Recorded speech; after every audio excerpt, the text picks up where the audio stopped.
Ang kwento ni Shaina Magdayaw at Piolo Pascual ay tungkol sa pag-ibig, mga sakripisyo at hindi inaasang pagsubok.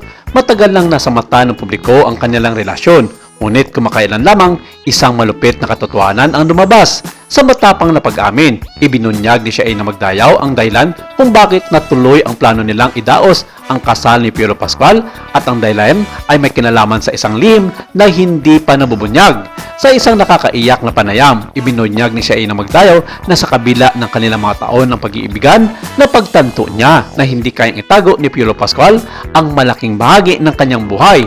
Ayon kay Shaina, matagal nang nahulog ang aktor sa isang relasyon na hindi niya kayang panatilihin sa publiko, isang relasyon na nagbukas ng mga mata ni Shaina sa masalimuot na katotohanan ng kanilang sitwasyon. After years of love and trials, napagtanto ni Piolo Pascual na hindi niya kayang pakasalan si Shaina at bumuo ng pamilya. Nang tanungin siya ni Shaina tungkol sa kanilang mga plano sa inarap, nagsimula ang isang mahirap na pag-uusap sa pagitan nila. Dito, inamin ni Piolo na may nararamdaman siyang hindi normal sa isang lalaki, isang aspeto ng kanyang pagkatao na matagal na niyang itinanggi at tinatago sa publiko. Ito ang dahilan kung bakit hindi niya na ipagpatuloy ang kanilang relasyon sa romantikong paraan. Ayon kay Shaina, I love him but I have to accept the truth. I can force him to change. He wants to be true to himself.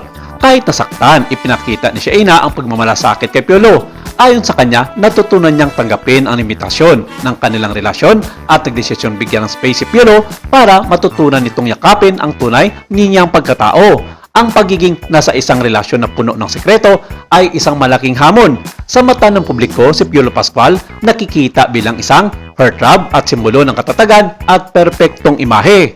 Pero sa likod ng mga kamera at sa harap ng mga taong nagmamahal sa kanya, si Piolo ay isang lalaki sa paglalakbay patungo sa sarili niyang katotohanan. Isang katotohanang hindi madaling tangkapin sa kanya at ng mga malalapit sa kanya. Matapos ang ilang buwan na pag-iwas at pag-iisip, nalaman na Shaina na hindi lang siya nasaktan bilang isang kasintahan, kundi bilang isang kaibigan.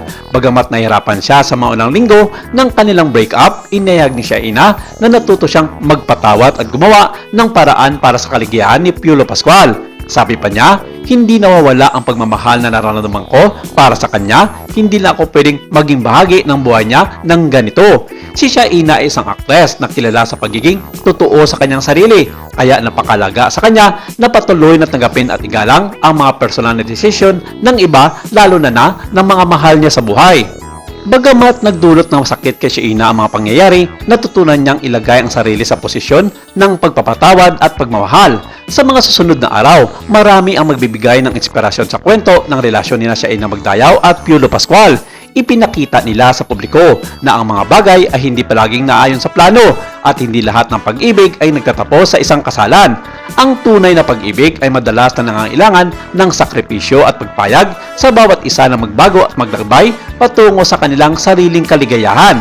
Habang tinatahak ni Piolo Pascual ang masalimuot na landas tungo sa sarili niyang katotohanan, malaki ang pag-asa na patuloy siyang suportahan ng mga taong nakapaligid sa kanya, hindi lang bilang artista kundi bilang isang taong may malakas na loob na harapin ang kanyang tunay na pagkatao.